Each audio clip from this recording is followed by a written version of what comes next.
तेजस्विनावधीतमस्तु मा विद्विषावहै।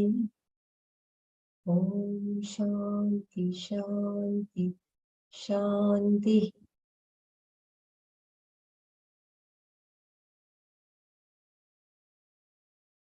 नारायणं नमस्कृत्यं नरं चैव नरोत्तमं देवीं सरस्वतीं व्यासं ततो जयमुदीरये।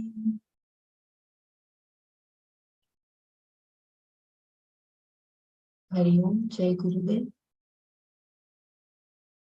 Brahmaraji, could you please let me know which topic I should start with? Because we are repeating, right? I think we have to start from japa, right? Or did we do that yesterday? No, we repeated before we No, started. we went to, japa. yeah. We went back to the 32nd shloka, right? 31st right, or before Arjuna, the Samadarsh. Yes. Sarvabhutastam atmanam sarvabhutani chatmani ikshate yoga yuktatma. That is the one we were doing yesterday. So Okay. I think we've done about half of that. I can't remember exactly where we stopped.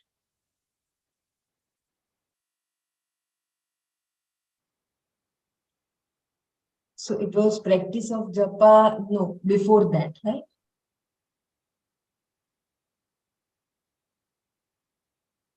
Yeah, I think we stopped at practice of japa, Bela. This is chapter, this is the shloka 32, right? 34th, I believe, 33 or 34th. 35. No, not this. No. We went before this. Before Arjuna asks the questions, we said we want to know what... Yeah, we were repeating, right? Please go to the shloka, not asamshayam, sarvabhutastam atmanam. I suppose it is maybe 30 or 31st shloka. Just check that out. Yeah.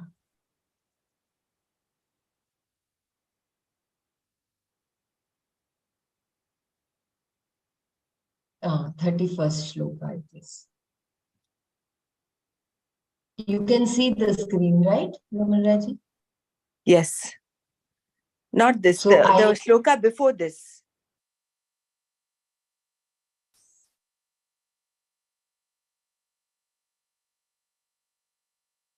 Samadarshi. The one before this, I think we started, and then we have this.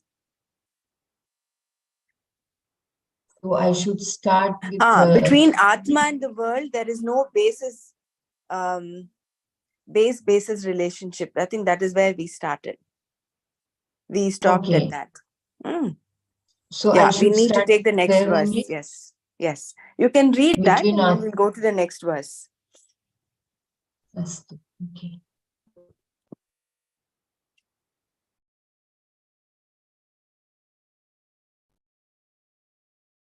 Between Atma and the world, there is no basis-based relationship.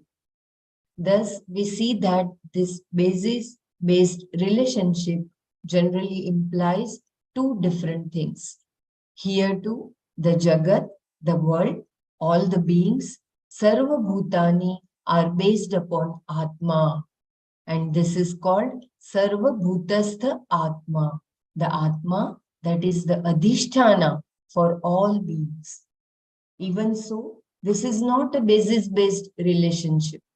Such a division is not there because all the Bhutas are non-separate from Atma, which is why Krishna says here, Sarva Bhutani Atmani Ikshate.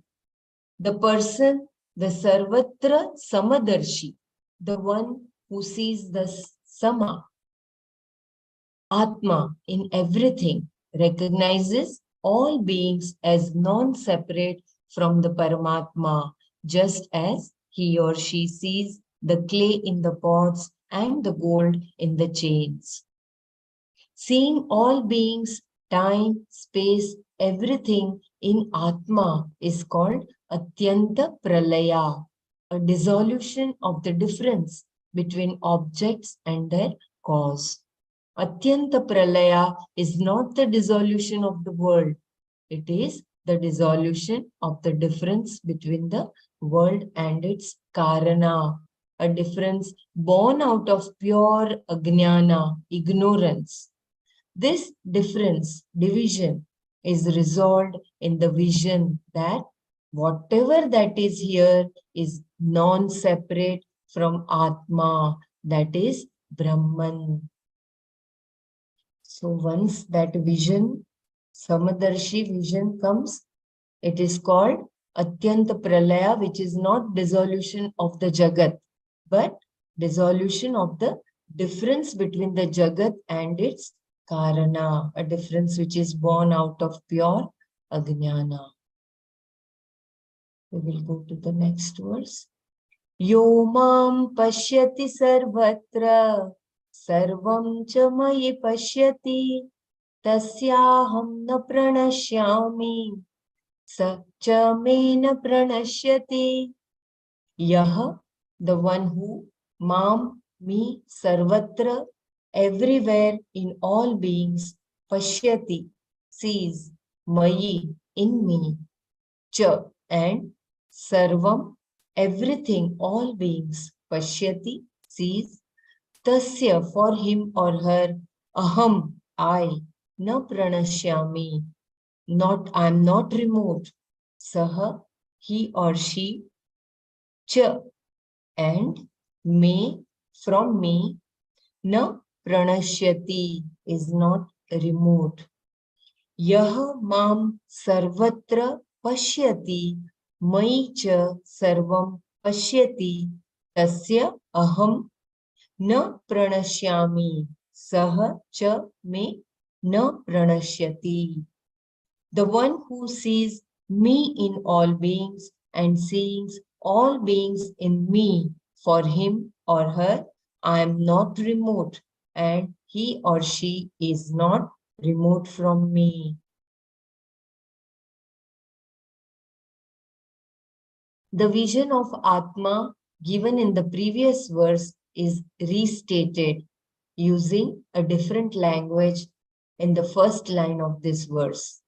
The earlier expression, Sarva Bhutastham Atmanam, is put into the first person here. The one who recognizes me in all beings, Yah Mam Pashyati Sarvatra. Me does not, of course, refer to the person occupying the driver's seat of Arjuna's chariot named Krishna. Seated in the chariot, the person, Krishna, seems to have a definite location, and yet when talking to Arjuna, he refers to himself as one who is everywhere. Sarva Bhutastha Atma. Wherever there is Bhuta, a being, it has its being in me alone. This me is Atma. Thus, by replacing the words Sarva Bhutastha Atmanam with Mam, meaning Ishvara, Krishna quietly brings out the non-difference between Ishvara and the individual, Jiva. The one who sees me, Ishvara, in all beings, meaning as the Adhisthana, the basis of all beings, knows himself or herself to be that same Ishvara, Paramatma, being non-separate from Atma. Krishna also says here that everything is in me alone. Sarvam cha mai eva. I am the Karana, the cause for everything.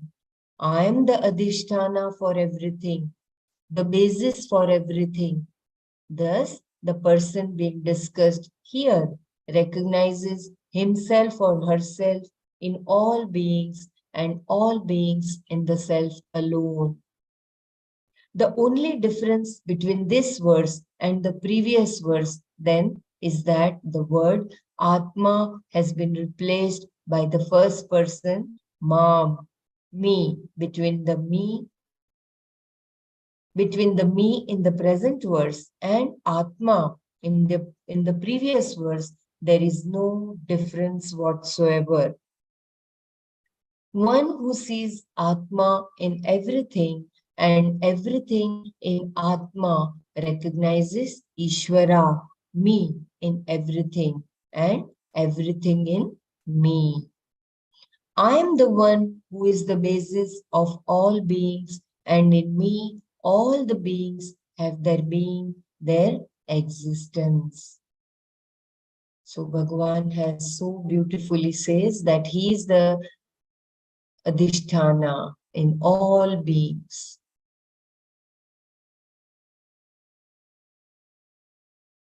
Can Ishvara be a separate entity between Ishvara, Krishna, and Jiva, the individual? There is no difference whatsoever. Is there another Ishvara? Since Ishvara is everything, how can he be separate from consciousness, Chaitanya, that is the Atma? If Chaitanya Atma is limitless, that is Brahman, then there is no way another being called Ishvara can be standing separately somewhere. If this were the case, Ishvara would become just another guy. Then there would be a difference between Jiva and Ishvara that could never be resolved. There are various contentions in terms of Ishvara, the Lord, and the individual, which have to be analyzed to see if there is any truth in them. Suppose you say, as some do, that the Lord is everywhere and I am a fraction of that Lord.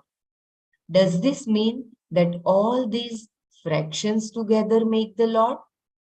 If not, what does it mean? Which is the fraction? Please tell me. Is your physical body the fraction? Is your mind the fraction? Or is Atma Chaitanya the fraction? And in all of this, what is dependent on what? What is the reality of what? What is the reality of this physical body, this mind, etc.? When you analyze them all, you find only one existence, Satya. And the Swarupa of this Satya is nothing but Param Brahma, which is Chaitanya Atma. When the Shastra talks of Ishvara, it is from one particular standpoint. All that is there is Parameshwara alone. Jiva is also just a standpoint. Only from a particular standpoint is there a difference between Jiva and Ishvara. From the standpoint of the Upadhi, there is Jiva and there is Ishvara. The resolution of the two takes place only in the appreciation of the essential Paramatma, the Satya Vastu.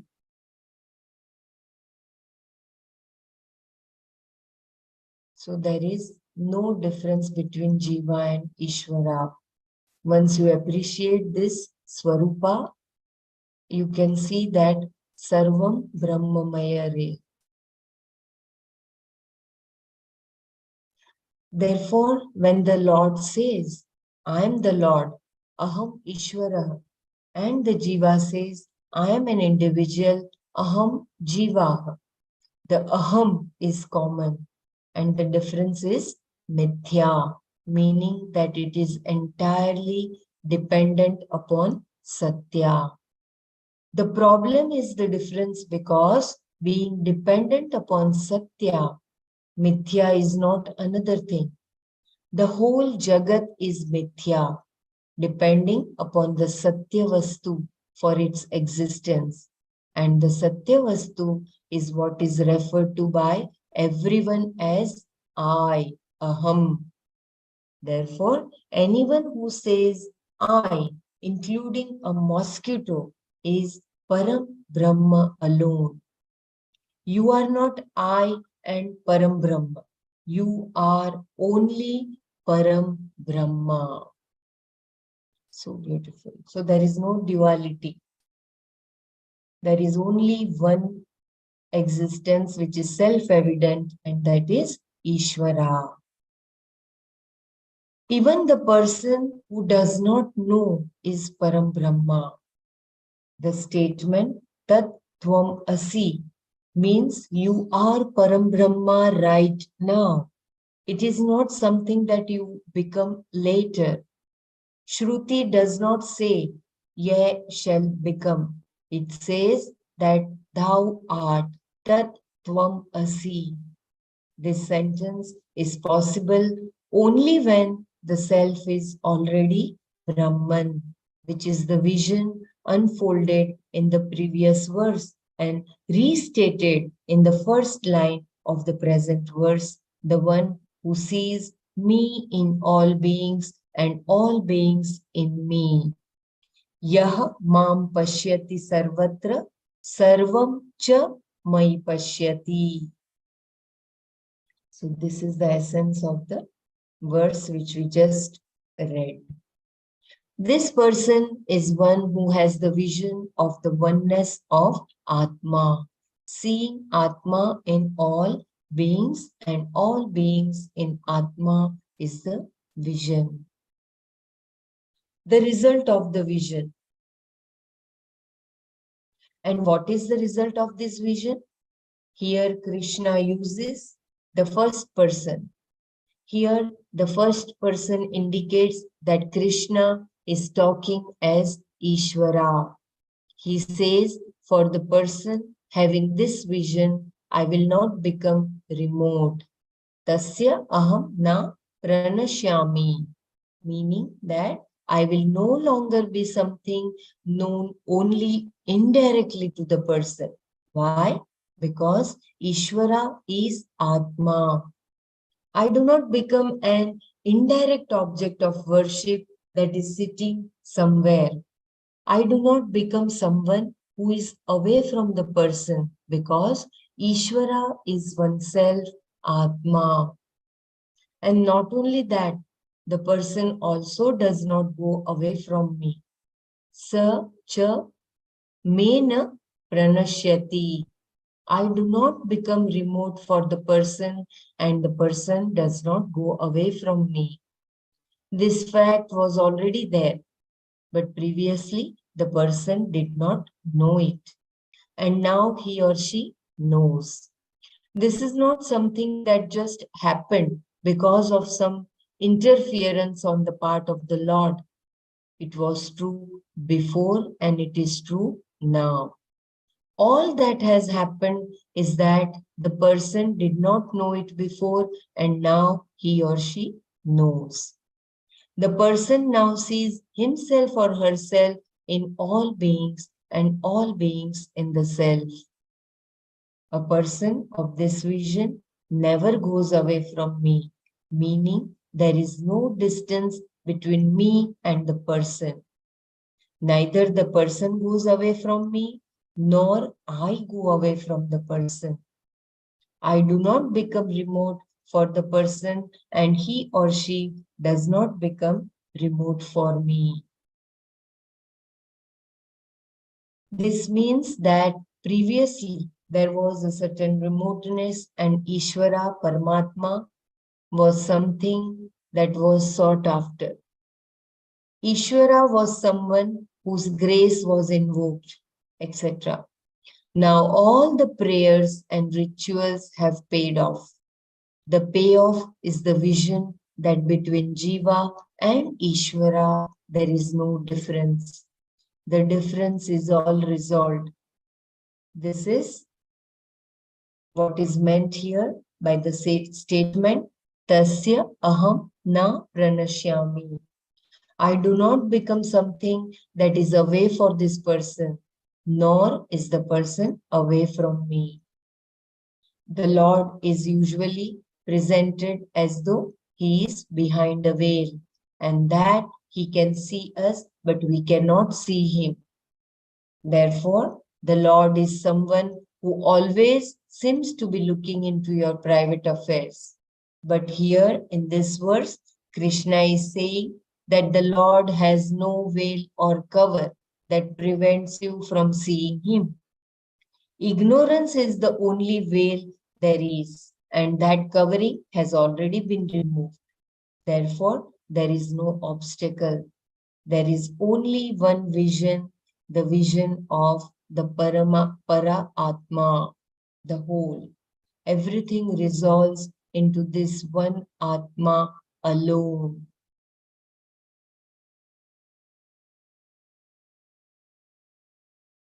I am everything.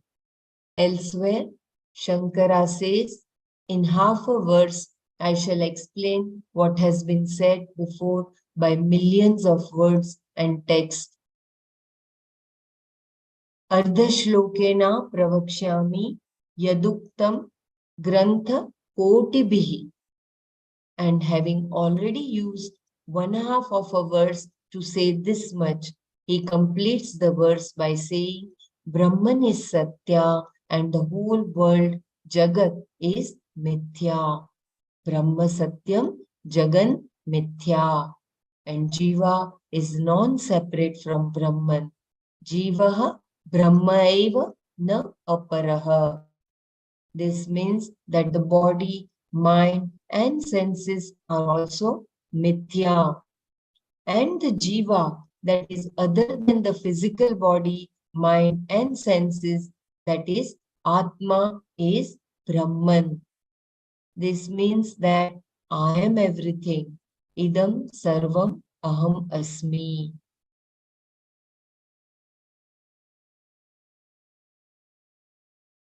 Yeah, yesterday Dr. Savitaji had just said the sentence, no, from Ishopanishad, Isha Vasmidam Sarvam. This vision then is the vision that resolves the difference between the Jiva and Ishvara, which is why Ishvara is never removed from you, nor are you ever away from him. There is no difference other than what is caused by ignorance.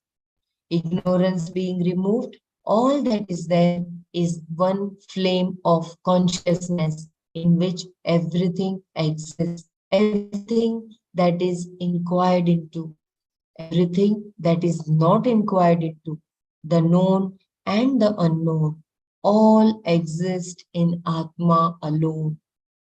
The Atma of Ishvara and the Atma of the Jiva is one and the same Atma whose Swarupa is consciousness.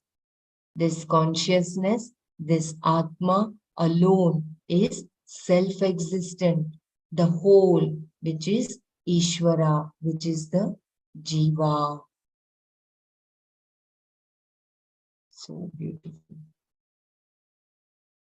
So we all are complete. We all are self-existent. We all are self-evident. We all are that Satya, the only one Satya which is complete, and that is Ishvara. If you want me to repeat any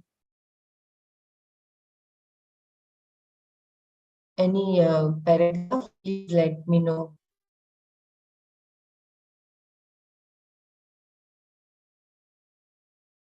We can go to the next verse.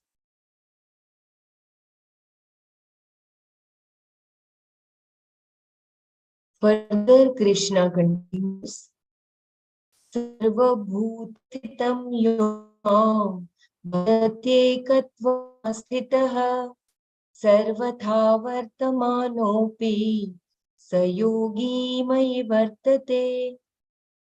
Yaha, the one who, ekatvam, oneness, asthitah, son, having gained, sarvabhuta sthitam, abiding in all beings, mam, me, bhajati, gains the vision, saha yogi, that yogi, sarvatha, in whatever way, Vartamanah, remaining, api, even, mai, in me, vartate, abides.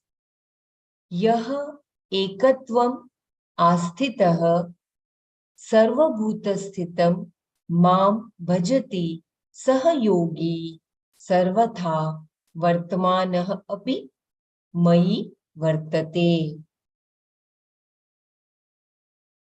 The one who gains the vision, having gained the oneness of me, abiding in all beings, that yogi abides in me, whatever he or she does. So in the previous shloka, Bhagavan says, the one who sees, the one who is who sees every being as me and me as every being, in and through. The same person, his vision is also here, he's saying that he gains that oneness and that yogi abides in me, wherever he or she, whatever he or she is and whatever he or she does. I am not remote from him or her, and neither he or she is remote from me. Such a beautiful assurance given by Bhagavan. This verse continues to discuss the person who has the vision of the oneness of Atma in all beings, who knows that Atma is himself or herself alone and is therefore not separate from Ishvara. Such a person knows himself or herself to be Ishvara in fact. All this is restated here. Mam sarva bhuta sthitam yo bhajati. This refers to the one who gains the vision, that is the one who has this vision of Ishvara as that which abides in all beings. Therefore, the self is non-separate from Parameshwara. The vision that is gained is in terms of the oneness of Atma, the oneness of Atma that is never divided, that is the undivided whole, and the one who recognizes Ishvara in this undivided form, Ekatvam Asthitah, the one who gains this vision of Ishvara, that yogi, however he or she may live, remains with Ishvara. Sarvatha Vartamanah api Saha yogi Mai Vartate. Thus, Krishna says, the person remains in me alone.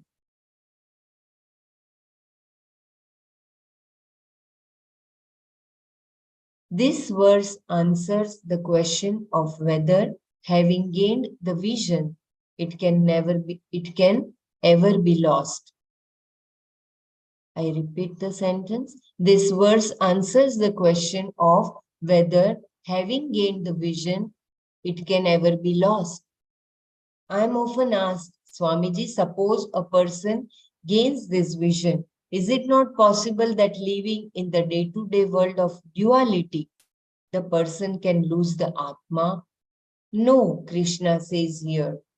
Whatever the person does, whatever happens to the person, seeing, hearing, talking, walking, in whichever way he or she happens to live, whether as a brahmachari, a grihastha, or a sannyasi, whether a man or a woman, young or old, sarvatha vartamanaha api, the vision remains. The stage of life the person is in, or the profession he or she happens to be pursuing is all because of the person's prarabdha. In fact, there is nothing wrong for the person and there is nothing right either.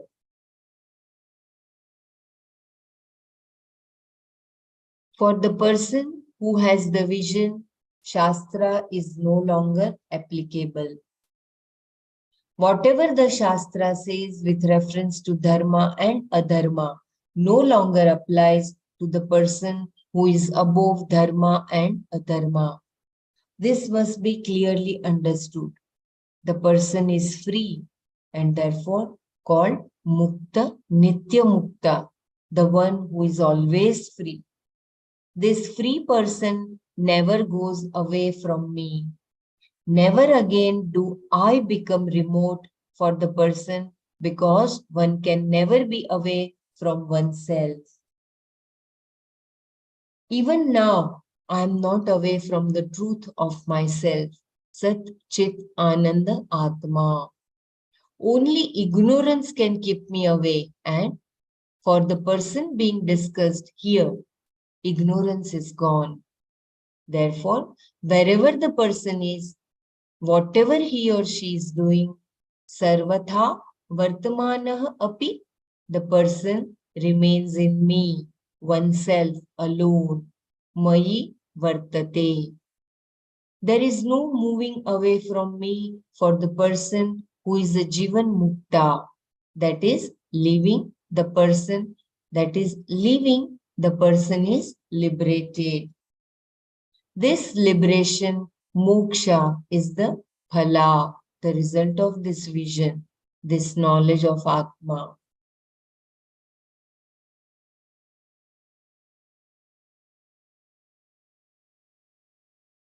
When you believe in Ishvara, he is remote. The confusion here. Can you just repeat that sentence again, Bela? Yeah. Even now, I am not away from the truth of myself, Sat Chit Ananda Atma. Only ignorance can keep me away, and for the person being discussed here, ignorance is gone. Therefore, wherever the person is, whatever he or she is doing, sarvatha vartamanah api, the person remains in me, oneself alone, mayi vartate. There is no moving away from me for the person who is a Jivan Mukta, that is, living, the person is liberated. This liberation, moksha, is the phala, the result of this vision, this knowledge of Atma.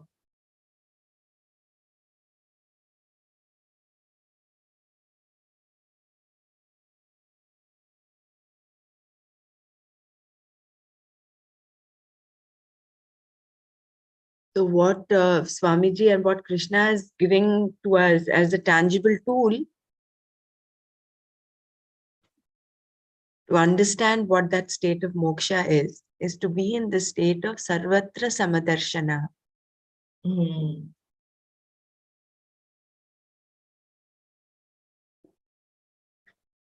That is feeling connected and feeling belong to everyone. Everyone belongs to me and I belong to everyone. And my Swarupa is Kevala Satchitananda. Right.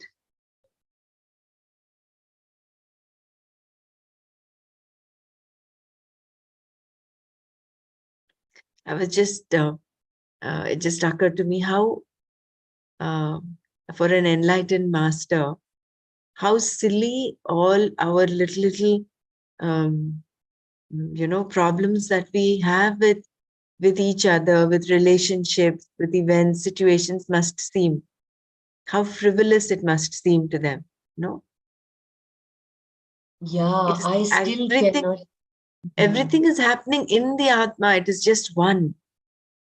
But in that, because of the difference we have, because we have this difference, I am different from you, because of that, everything, all the problems begin and we get entangled. It must seem so frivolous to an enlightened master. Well, we all come with our own baggage, right?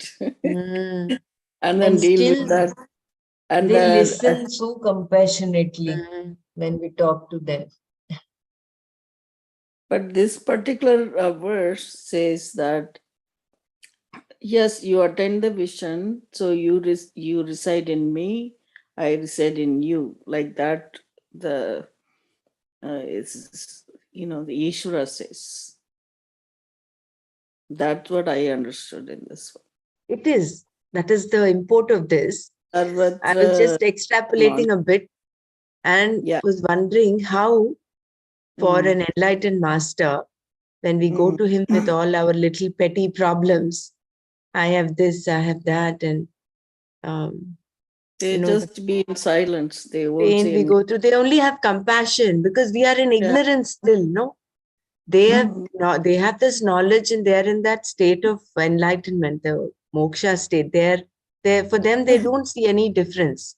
No, it's more like when you hear, Sankaracharya, this not the Adi Shankara, the other Shankara, Periyava, they put like small tidbits kind of thing on the video, like how we used to say, like people who comes in big crowds, right? They come and visit him and say they have this problem, that problem. And he always tried to do something for them, everyone. I mean, I'm sure that may be true for other Swamijis too, but excuse me, sorry. Um, so anyway. No, Yeah, you are right, I'm Dr. not saying Mara. they'll belittle us. They don't belittle us, of course not, because they come from that exalted state of conscious. They are nothing but consciousness, and they've realized that. Mm. They of course reach out, help out. That is why we are where we are now, because of all that help. But The, I was just the, the people who are going and lamenting because they're ignorant, right? I mean, because exactly. of their ignorance, so Mm, they don't understand all those things. That mm, they think their problem is the bigger problem than the whole world, correct. Correct. everybody else. So that is the bottom line, Mm, even before we started reading all these things, we probably thought, even myself, I think, oh, how I'm going to deal with this, that, we always had that thought. But then when the knowledge dawns, okay, so we shouldn't be thinking like this, and this is the when you seek, like what they call the spiritual seeker, right? When you seek spiritual path, when you take that path, it changes the whole, I mean, like the dimension of, it's a totally different dimension that we are looking at, and we think differently than other people. It's not that because they don't know, they're not exposed to this. But as much as possible, now that I am learning Gita, that I tell everybody that I know, hey, listen, you should read it. Even yesterday, I read that Sarva Bhutastha Atmanam, that thing I was reviewing it with my son. Hey, read this verse. It's, and it was something that I thought I will share with people. So once, at least we only know a little bit, but then at least we are spreading the word and everybody else get the knowledge also. And hopefully it will help. Yeah, you're right. I mean, it is nice to know. But then how do we get to this consciousness? That's our goal. so what we have now, it's actually stages. No, we have knowledge, information. That is one. That Right. becomes knowledge as a concept, and then the third step is recognition. Yes. So we're getting information by reading this. Some of all of us, of course, are also getting a concept of what Atma is, what Anatma is. We have this difference between Jiva and Atma with all the definitions we've learned in Tattva Bodh, going through Atma Bodh, and now we're doing the Gita. So there is that concept that is developing in us. We have that concept, but then it still has not become our own experience. Yes, That Not experience. it's only a paroksha anubhuti. It is not aparoksha still. So that will be there. For that, we will have to be steadfast on this path. Do this Shravana, Manana, Nididhyasana. So it is an ongoing process. It is, yeah.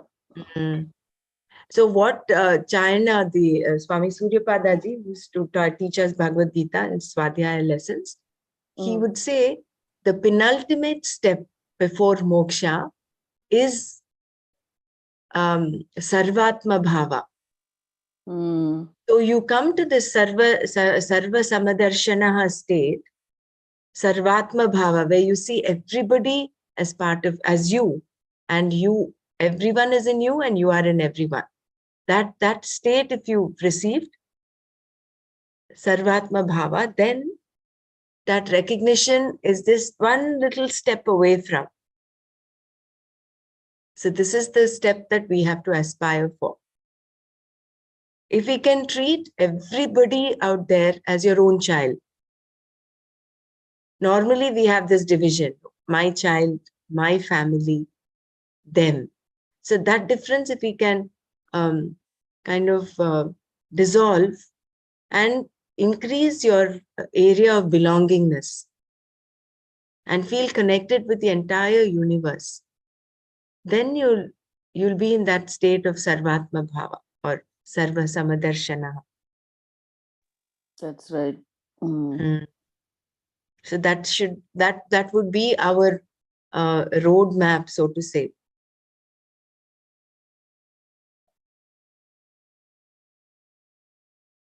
Yeah.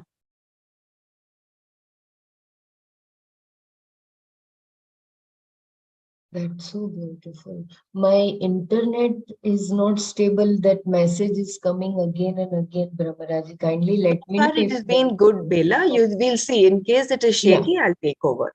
Yeah. And if you want anyone, if they want me to repeat any paragraph because of that instability, just let me know. When you believe in Ishvara, he is remote.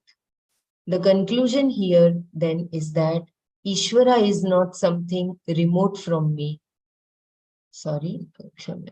The conclusion here then is that Ishvara is not something remote from oneself. Ishvara na paroksha.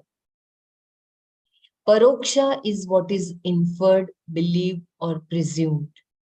You have a presumption that there is an Ishvara, which amounts to a belief because there is no verifiable proof. And as long as existence of Ishvara is simply a belief, Ishvara is remote. Something that exists for you indirectly. That is paroksha, because it is a belief. Similarly, if you say that a tree exists, but you do not directly see it, it is paroksha. For example, by seeing smoke, you can assume there is fire, even though the fire is not directly seen by you. Any object whose existence is arrived at by you through inference is called paroksha, indirectly known for you. Whereas anything that is sensorily perceived, anything you see, hear, smell, taste, is called pratiksha. Bela, there is a bit of... Take over, please. I'll take over. Yeah, the screen also I will disconnect, or you will read. Yeah, I will share the screen, Bela. Okay.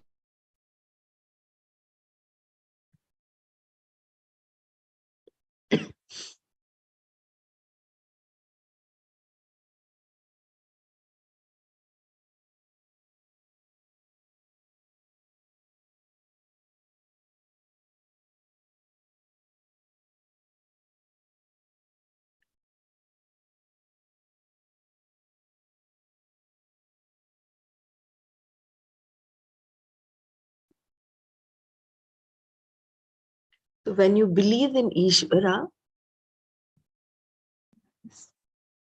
a second. Huh?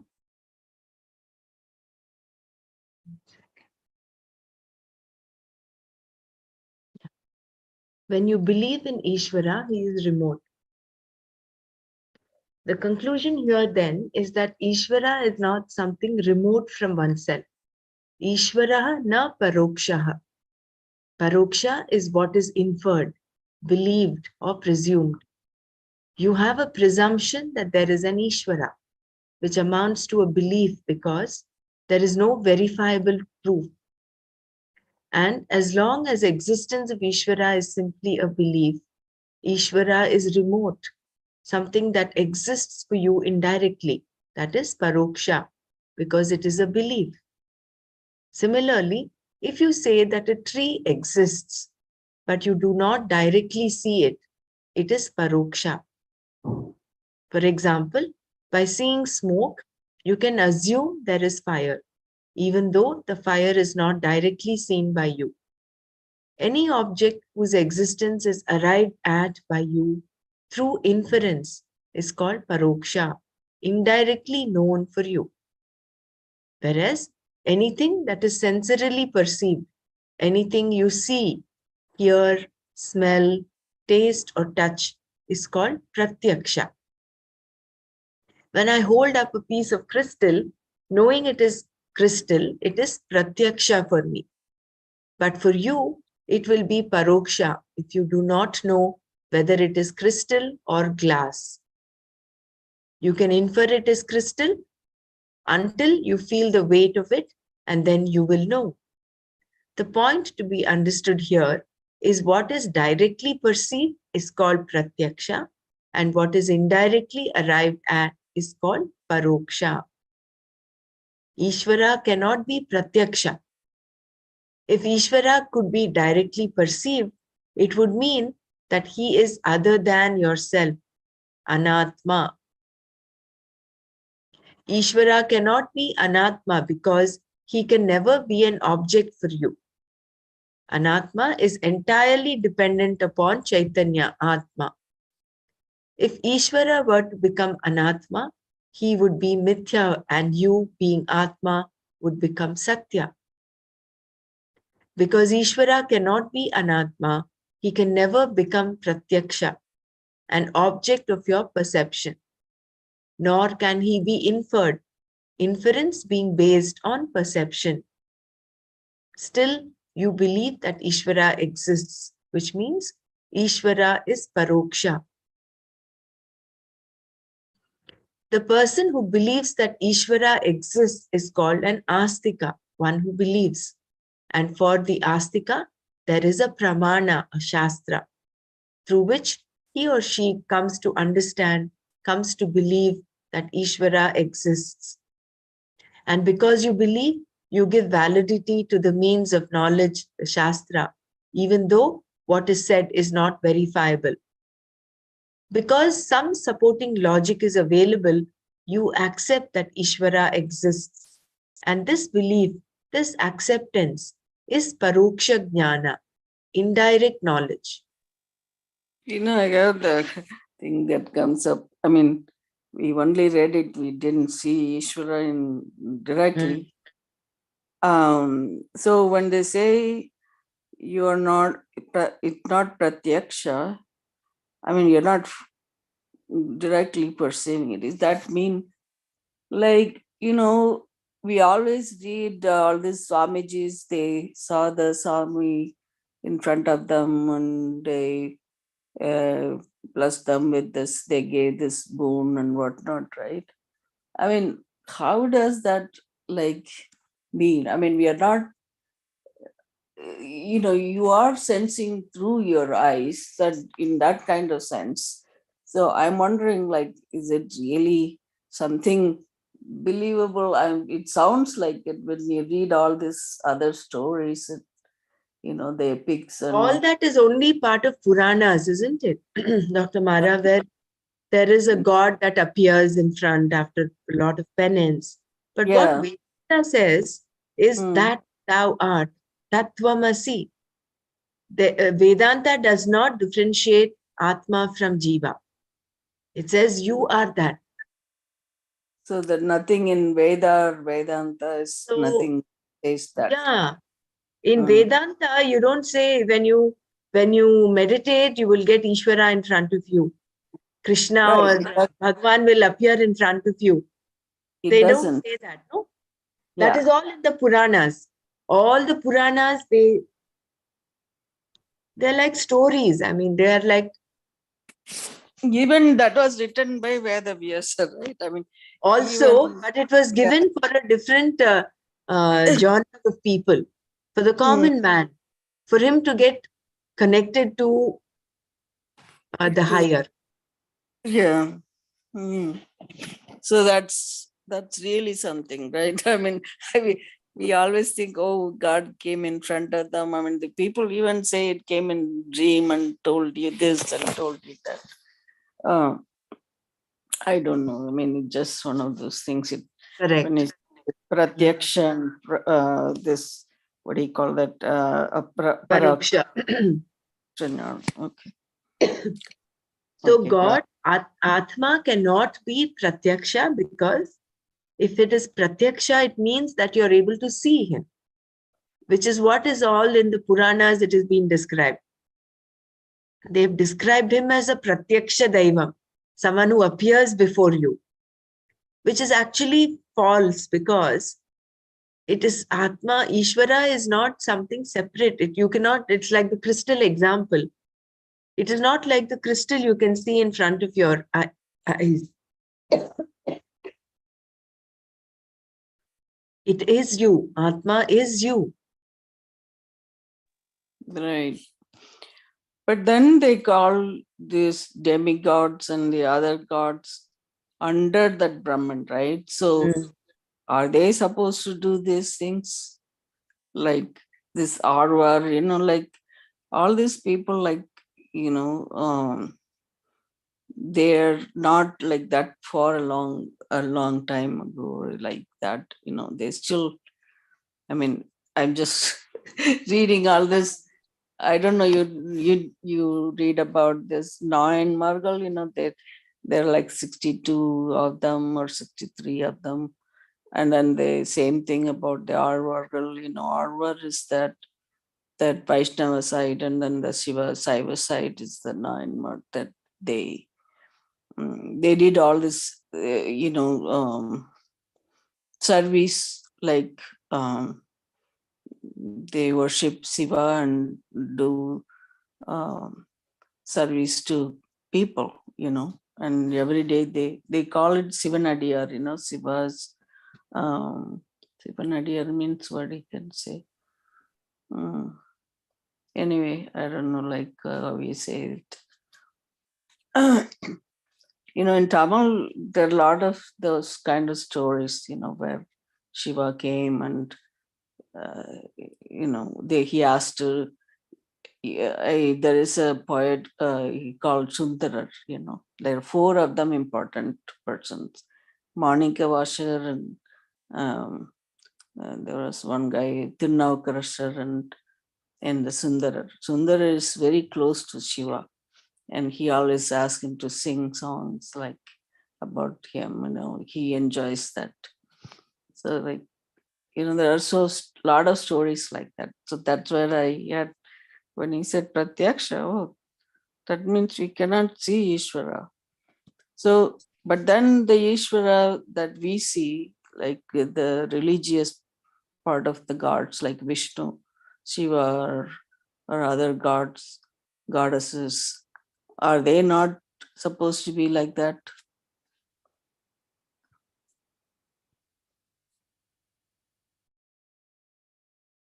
They're all also just manifestations of the one. What Vedanta and Shastra is telling us, and Bhagavad Gita, if we remember, Nana had mentioned, it is a moksha shastra. It is for nididhyasana. This points directly to the knowledge. Right. All those others that you mentioned, all the Adyars and Alvars and Nayanars, all of that is like the Puranas. Mm.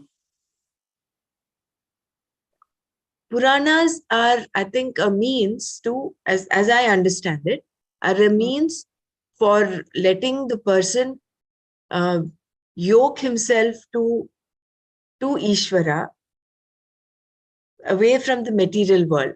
So he gets connected. He has that belief that there is Ishvara. And for him to understand, for a common man to understand that there is Ishvara, for him to develop that belief in Ishvara, all the Puranas are there, I suppose. We can always ask Nana for more greater clarification on this. But then after a while, you would want to ask, who am I? What is this? What is Ishvara? What is Jiva? What is, how am I? All those questions will come up. And then you see, for seeking answers, you go to the scriptures and that, like Bhagavad Gita and Atma Bodh and all of them.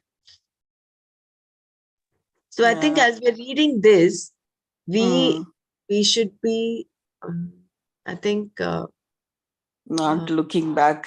yeah, no, it's okay to look back. There's nothing, no harm. But with this understanding that this is the higher truth. It is. It is. It is the truth, right? Yeah. So the with this understanding, then that little doubt that comes up, oh, what is this? How is this? Then those doubts we'll automatically resolve those doubts ourselves with this understanding.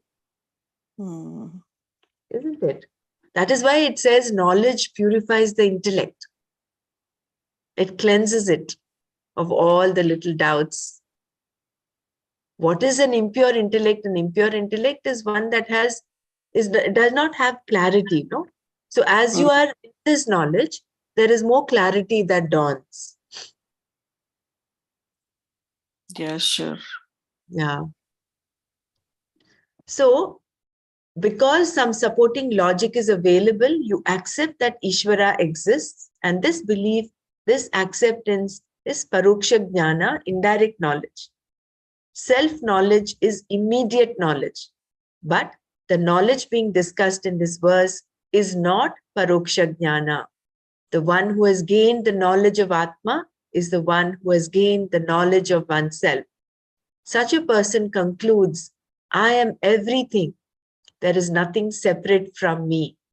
Here, when the Lord says me, what is implied is pure consciousness, Chaitanya, which is Param Brahma, Satya Jnana Ananta Brahma, and everything else is dependent upon that.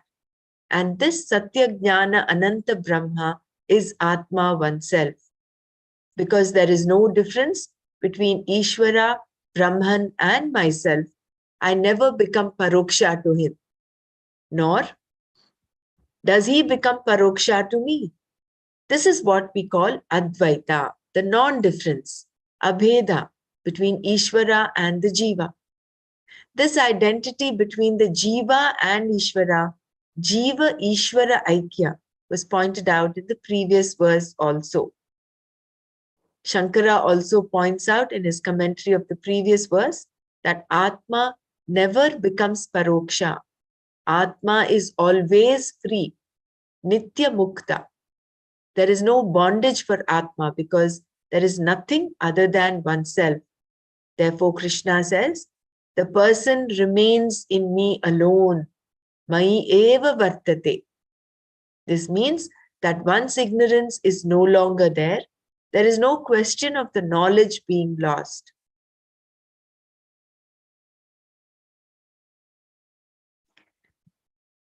Knowledge of oneself, Atma Jnana, is not memory-based.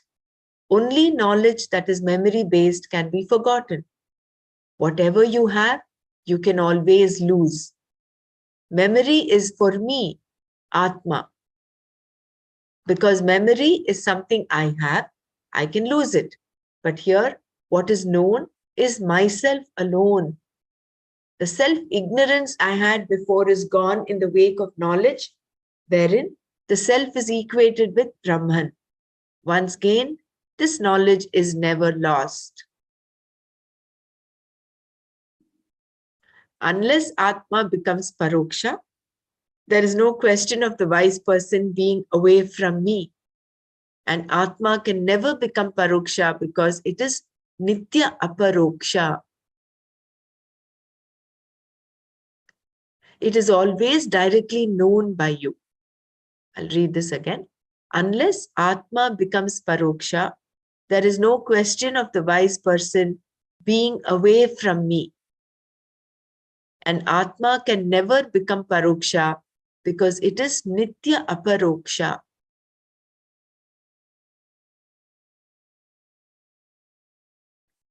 Whether you are a confused person, a discriminating person, or a jnani, Atma is never paroksha. So Swamiji is taking us to another step. Initially he said Ishvara is paroksha. Paroksha jnana you have. For all the astikas, they have this knowledge that Ishvara is there. But now he says Atma cannot be paroksha. It is nitya aparoksha. Samsara is directly known by the person. It is not something that is inferred. It is an experience for the person and therefore aparoksha. As a samsari, ajnani, I am is aparoksha. And as a viveki, jnani also, I am is aparoksha. Therefore, Atma is nitya aparoksha, always self-evident. Being nitya aparoksha, Atma is nitya mukta, always liberated. Knowledge makes the person recognize the fact of being ever liberated. This is why the person is also called Jivan Mukta. Living, the person gains the knowledge that is liberation. Once this knowledge has been gained, let the person do whatever he wants, perform Vaidika karma or not, teach or not teach. Let the person be any stage of life and perform any action. He or she is still with me alone. Even for the sake of argument, if such a person were to commit murder, the person would not be away from me because he or she is not a doer. The next question, of course, is could such a person commit such actions? No, says Krishna in the next verse. Wrong action is not possible for the person.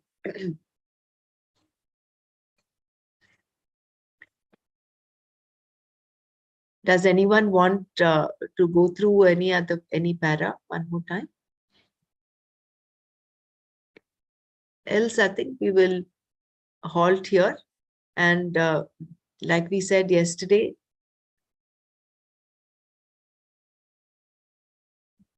maybe we will go through this once. We'll just close our eyes to Manana.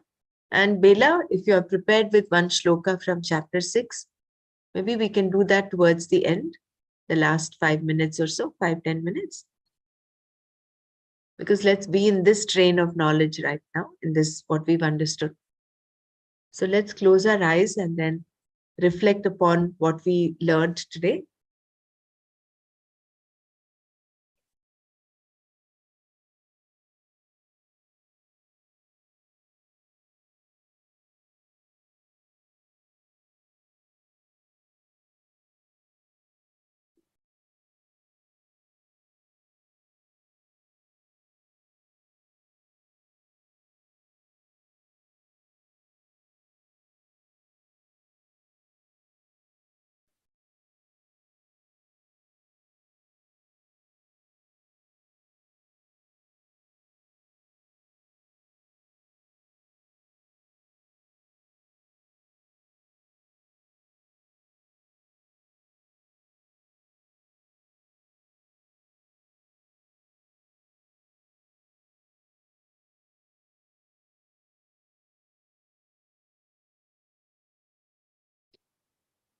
Gurudev. Yeah, please come up with your reflections.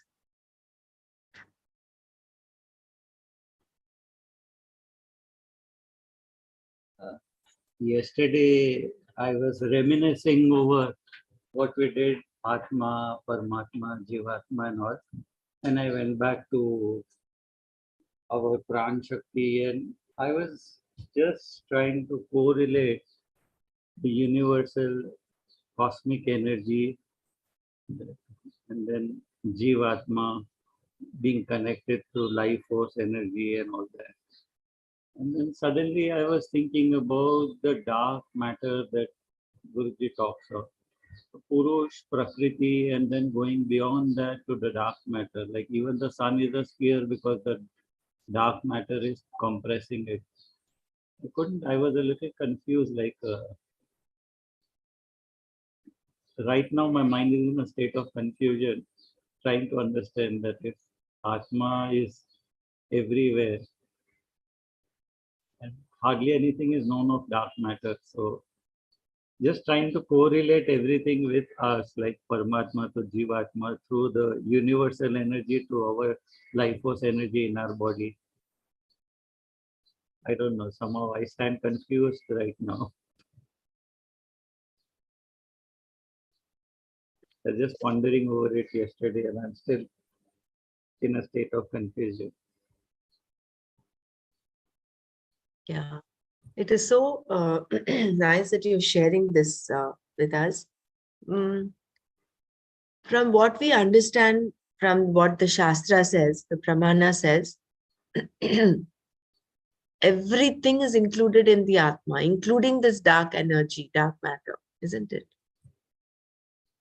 Yeah. It is that we do not perceive it, we cannot imagine this dark matter. It is because it is so huge. What is said is that what the visible universe that we see is like 0.1% of the actual invisible universe that is there. But what Shastra tells us is all that is because of Atma. It is the substratum, even for the dark energy, is Atma. What is dark energy? Are you talking about like black hole or something? Yeah, the dark matter, dark energy is the thing that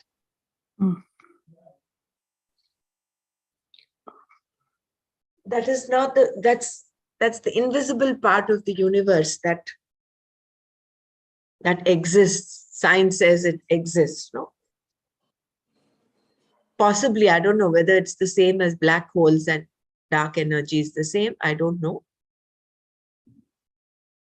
Guruji has made a statement that the sun is a round sphere is because of the dark matter compressing it. And that is why all the planets look like spheres. Is all that. But I don't know, like yesterday I couldn't, there was nothing, I couldn't go forward. Like I was lost yesterday trying to make all these connections. Like, I don't know, I was just pondering over all this and I couldn't get answers on my own yesterday. So just, I thought I'd just share it here. Like, I don't know.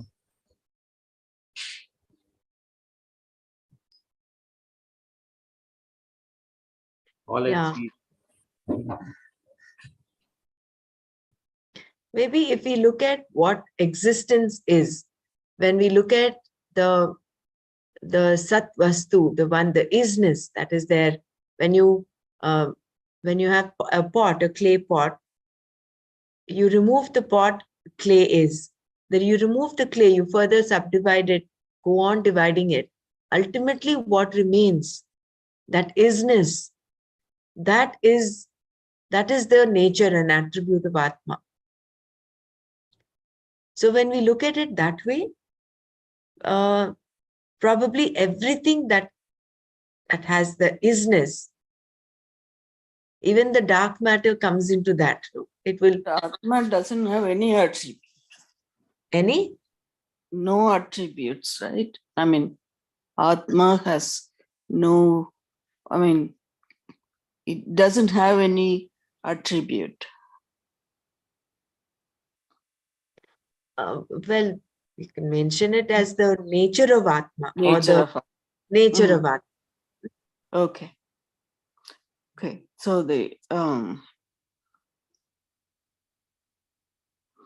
when we say Atma, basically we have to do that the Sat Chit Ananda thing, then you have a little bit of understanding. When we say Atma, it's more of consciousness.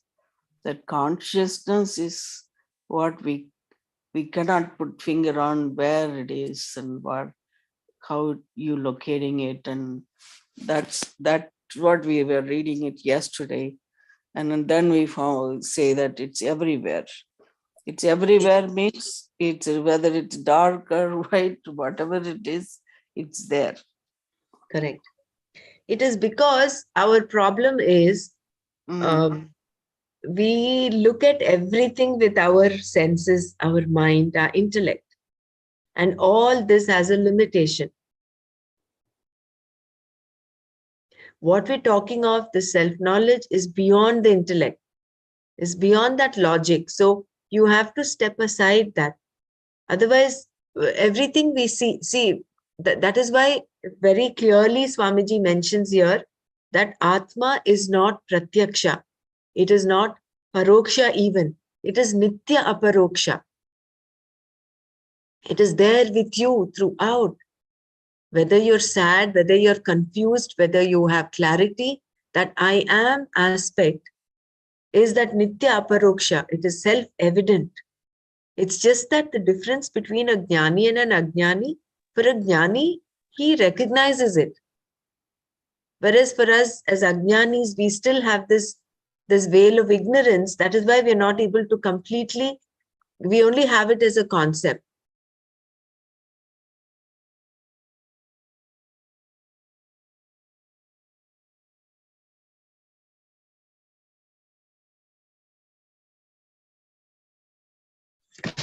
We try to understand it through some kind of analogies, like Correct. We try to understand it logically, but it is beyond logic. No? Vedanta is deriving it. It is very logically concluding, bringing it to our awareness that this is what it is. But that recognition aspect, that removal of that ignorance comes with, I think, a lot of nididhyasana, a lot of contemplation.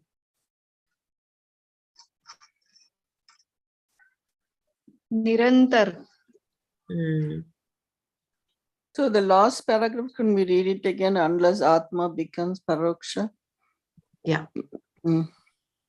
This one, is it? Yeah. Unless Atma becomes Paroksha. Unless Atma becomes Paroksha, there is no question of the wise person being away from me. And Atma can never become Paroksha because it is Nitya Aparoksha.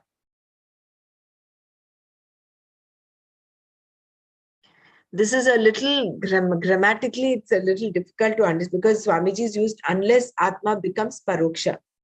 That means,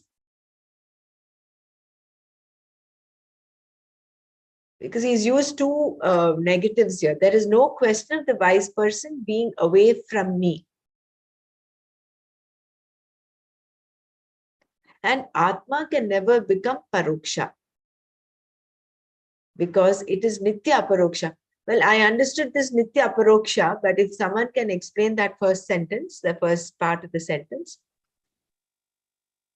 So Nitya Paroksha means it's there every day, right? I mean, you directly, it is there right it's now. evident. That's what it says, self-evident. Right. So that it's there. You don't have to go find somewhere else. It's just that our ignorance is what's covering it.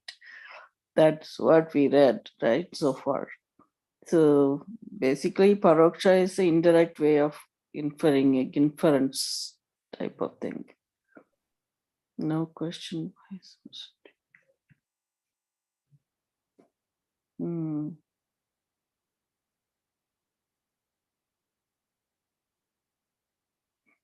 Basically, that sentence is confusing.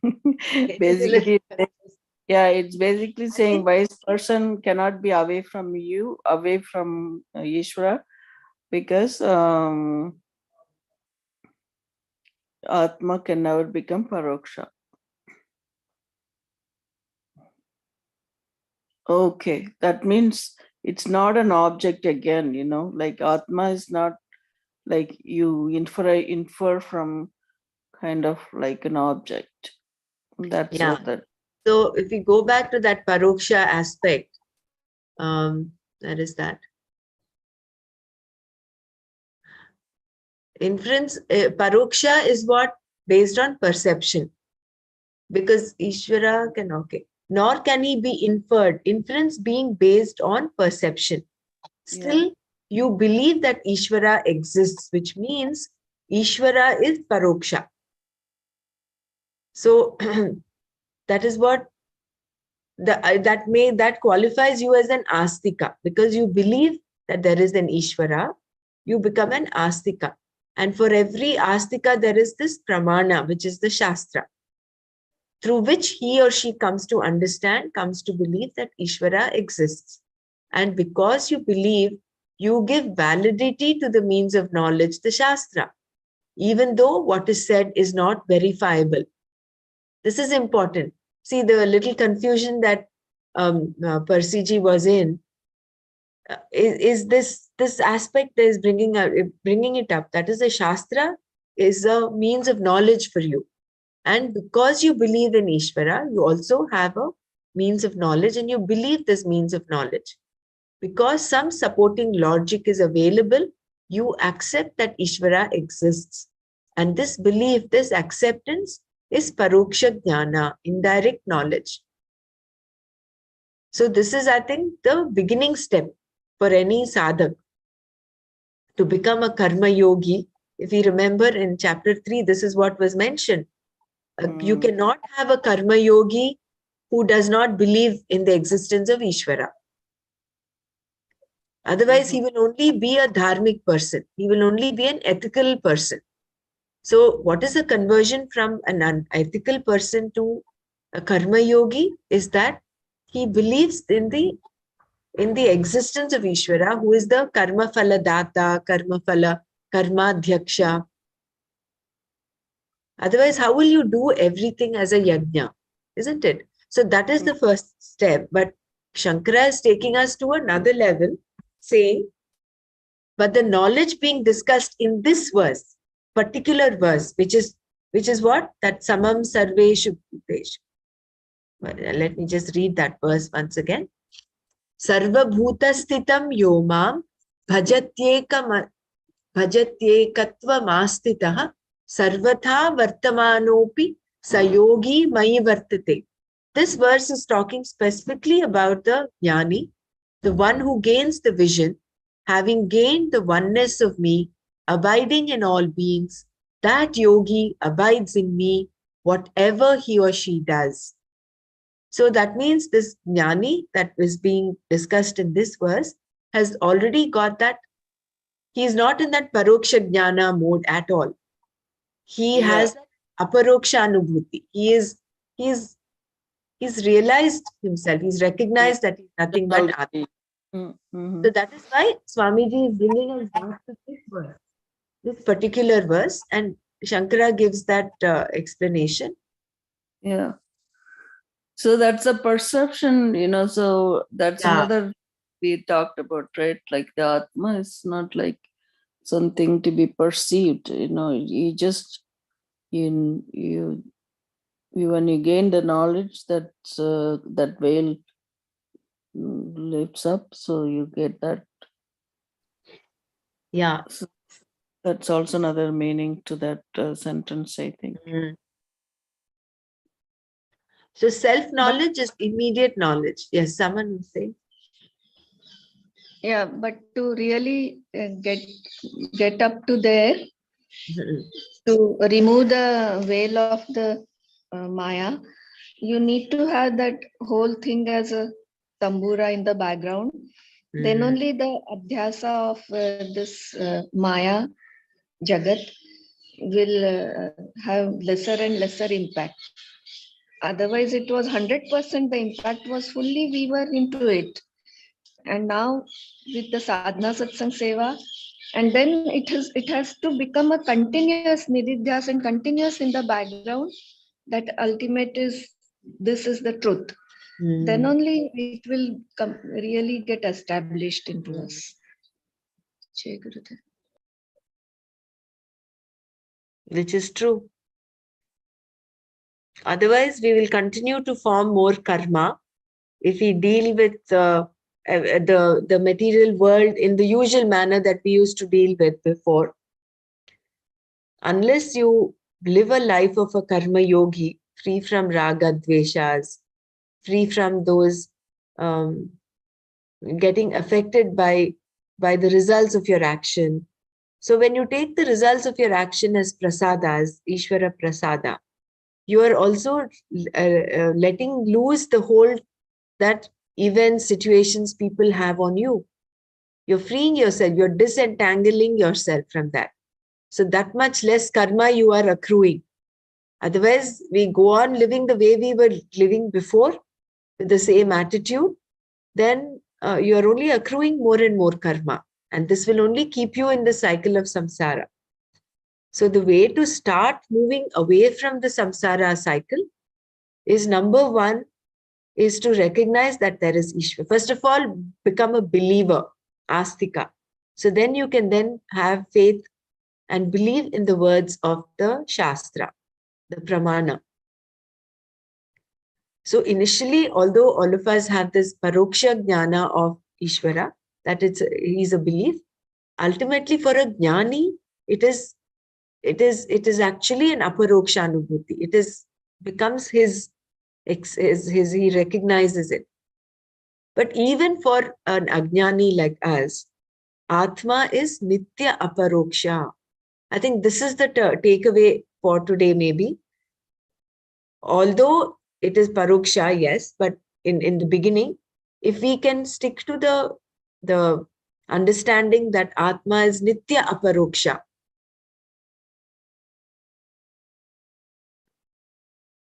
You know, yesterday, I think we'll wind up now because otherwise we will not have time for Bela's verse.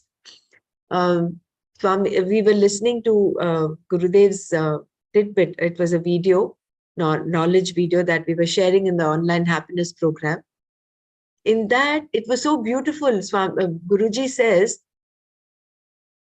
you are not the experience, you are the experiencer. So stay with that experiencer, not the experience. I will share that video. That actually gels so well with what we're doing right now.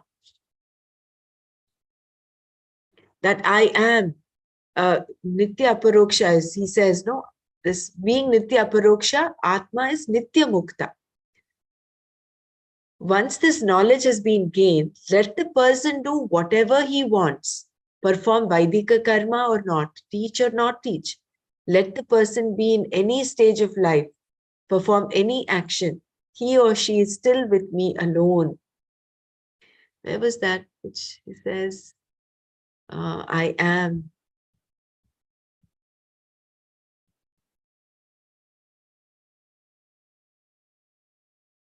It was little Whether, previous. whether you are a Adhika. confused person or a discriminating person or a jnani, Atma is never paroksha. Samsara is directly known by the person. It is not something that is inferred. It is an experience for the person and therefore aparoksha. As a samsari, ajnani, I am, is aparoksha. And as a viveki, jnani also, I am, is aparoksha. Therefore, Atma is nitya aparoksha, always self-evident. I think these are the definitions if we can hold on to, instead of saying, The big I am. I am. I am, I Yeah. am, nitya aparoksha. We stay with this I am. And not I am angry. We get lost in that anger. We get lost in that sadness or get lost in that joy. Instead of that, I am. We anchor ourselves to the I am. That is the Sat Vastu, isn't it? That is existence. Existence, conscious. Yeah. I think we will stop here. And Just one Bella, query, you want to Dr. share? Ganga. Huh? One query, just a Yeah, small query. in this shloka, the last, there's a last paragraph, like it's third paragraph from below. The knowledge of oneself, the Atma Correct. Jnana, it's not memory based. So I just wanted to know, like after death also, you don't lose this memory. It remains with you. Yeah, once a Jivan Mukta is always a Jivan Mukta. No? That is what Krishna is mentioning here. Okay. Yeah. Only I just have this. Yeah, only as long as his prarabdha lasts, he is in his physical body. But he's already liberated. So death is only another, it is only pertaining to the physical body. So he is ever enlightened. I don't think he'll come back to the samsara. Because all his sanchita karma, all that is gone, no? It is released like that burnt seed. It's like a roasted seed. Thank you.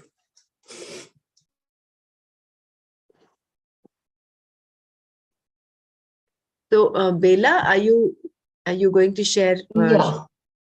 In Yeah. fact, Bela starts. I was thinking maybe we can start from verse number 1, 2, 3, 4, like we did the Gita chanting. And in the group, I can mention.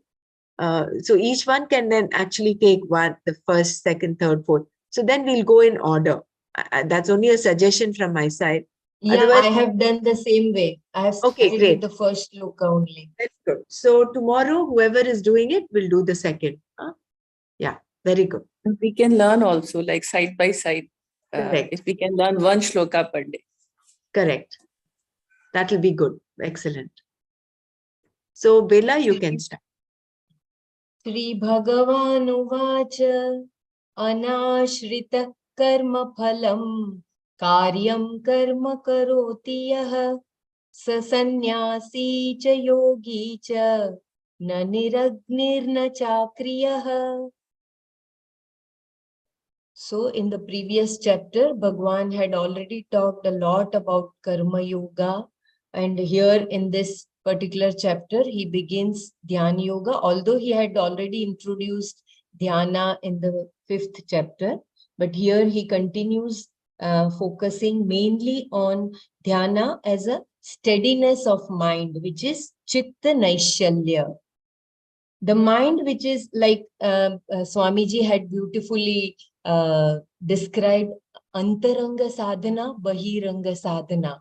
Bahiranga Sadhana is all the actions, all the karmas, what we do it in the external world. And Antaranga Sadhana is what we do for the purity of our mind, Antakaran Shuddhi. So here in this particular verse, Bhagwan is talking about the state of mind which is steady and which is free of the flux, which we get as a result from the, you can say, when we go antarmukhi. When we are bahirmukhi, we are mainly focusing our all actions on materialistic world. But when we go to inner side, when we go internally, then we achieve that steadiness of mind, which is free from the state of flux. So here Bhagwan is beautifully talking about two types of karmi. One is the karmi who is doing all his actions based on his raga and dvesha. I like this, that's why I want to do. And because I will do this, I will achieve this karma phala. So he is not only doing the actions based on his likes and dislikes, but also he is more focused on the result as well. And the other one who is not at all dependent on his likes and dislikes. He's performing his action because he has to do his action, whether he likes it or he doesn't like it. And moreover, he is not at all worried about the karma phala, what he will receive, what he will get as a result of that. He is not at all worried. So Bhagwan is saying he is real karma yogi. He is real sannyasi. He is the one who is not having any, who has achieved that state of mind where he is not, his antahkaran is pure. He has achieved that antahkarana shuddhi. And that's why all his actions are based on pure, you can say that it is based on the universal values. Swamiji is beautifully talking about value. Our actions, majority of the time, is based on our personal values, because I do, because I like, it is good for me, my family, we all perform the actions based on our that small I.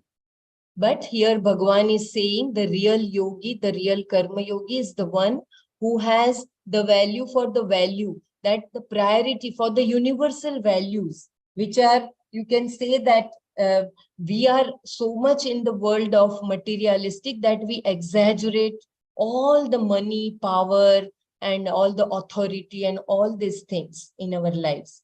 And that is why we give priority to the personal values.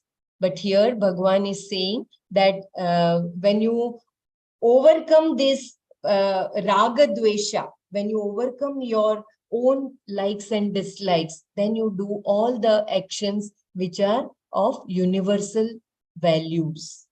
So that's why we see our Gurudev or all the Sadgurus, their all actions are for the universal values.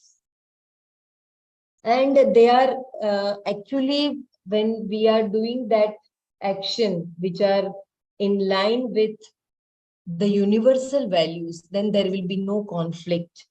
There will be no vikshepa hetu. There will be no conflict between our, you can say that our, the one who performs beyond the raga dvesha.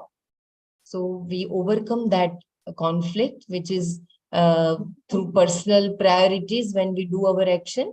So karma yogi and the karmi, Bhagwan is beautifully saying that although he is not a sannyasi, a real sannyasi, the one who has left the performing the fire rituals and you can say the laukik karma, but the one who remaining in grihastha also, the one who is, whose actions are in line with the universal values, whose actions are beyond raga and dvesha, and who is not dependent on the karma phala, that yogi is the real sannyasi, that yogi is the real karma yogi,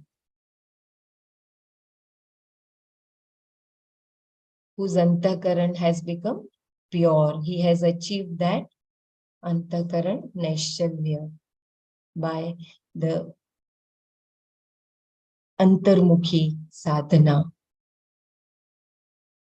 So beautiful, Bela. Thank you so much. It was lovely. And Dhanyavad. yes. Nice, Balaji. Thank you. That's good. So what we'll do is very beautifully explained by Bela. So from tomorrow, we can, whoever is taking up tomorrow can do shloka number 2. So maybe in order to streamline it, we will put it in the group. So each one can pick up one shloka and then you can prepare so that then we get a proper insight. And yeah, that will be good. If we can also give the pratipadartha will be nice, because when we chanting it, then the meaning automatically will start unfolding. So if we can include also the pratipadartha and the Sanskrit, if anyone is finding it difficult, one of us can do it. Otherwise, will be nice to include the pratipadartha as well.